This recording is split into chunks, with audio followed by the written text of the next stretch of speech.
ইয়াস রোহান, এনাকে হয়তো কম বেশি সকলেই চেনেন।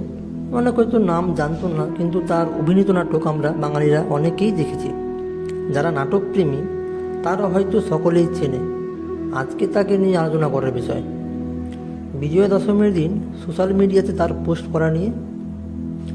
বাংলাদেশের জনপ্রিয় নাটক অভিনেতা ইয়াস রোহান।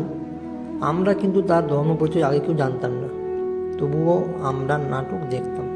শুধু তার নয়, অপূর্ব, মেহজাবিন চৌধুরী, আরফান নিশো, জোভান, এদের নাটক কিন্তু আমরা খুব দেখতাম এবং আমাদের ভালোও লাগতো। জানি না কার কেমন লাগতো, কিন্তু আমার বেশ ভালোই লাগতো। কিন্তু ইয়াস রোহানের সম্প্রতি বিজয়া দশমীর দিন তিনি সোশ্যাল মিডিয়ায় পোস্ট করেন শুভ বিজয়া।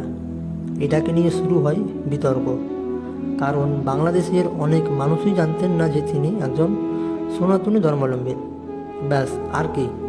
সেই পোস্ট করাতে বাংলাদেশের কিছু মুসলিম ধর্মাবলম্বীর মানুষেরা যা তা কমেন্ট শুরু করে দেয় তার পোস্টে। কেউ বলছে, আজকে জানলাম তুই হিন্দু, আর তো নাটক দেখবো না। আবার কেউ বলছে, মুসলিম ভেবে ফলো করেছিলাম, আজ তোকে আনফলো করে দিলাম।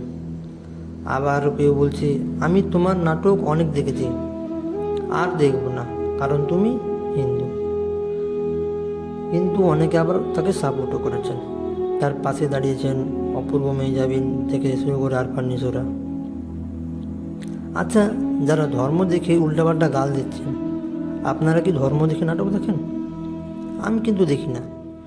শুধু আমি বলে না, আমাদের ভারতের যারা হিন্দু ধর্মাবলম্বীর মানুষেরা তারা কিন্তু ধর্ম দেখে নাটক দেখে না।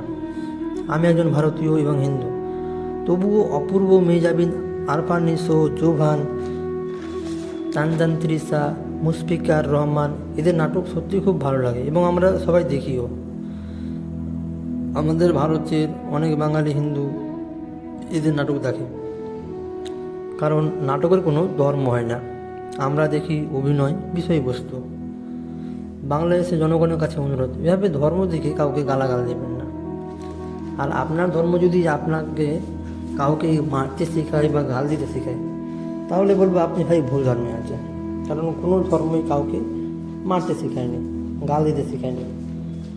হ্যাঁ, ইয়াস রোহান হিন্দু, এটাতে তার কি দোষ? হিন্দু হওয়াটা কি অপরাধ? আর বাংলাদেশে সংখ্যালঘু হিন্দু হওয়া সত্যি কি অপরাধ? আপনাদের কাছে অনুরোধ, এভাবে কাউকে গাল দেন না, কারণ মনে রাখবেন সবার উপরে মানুষ সত্য। ধন্যবাদ। ভিডিওটা যদি ভালো লাগে অবশ্যই শেয়ার করবেন এবং সবার কাছে ছড়িয়ে দেবেন। আবারও দেখা হবে পরের ভিডিওতে। ভালো থাকবেন, হাসতে থাকবেন। বাই।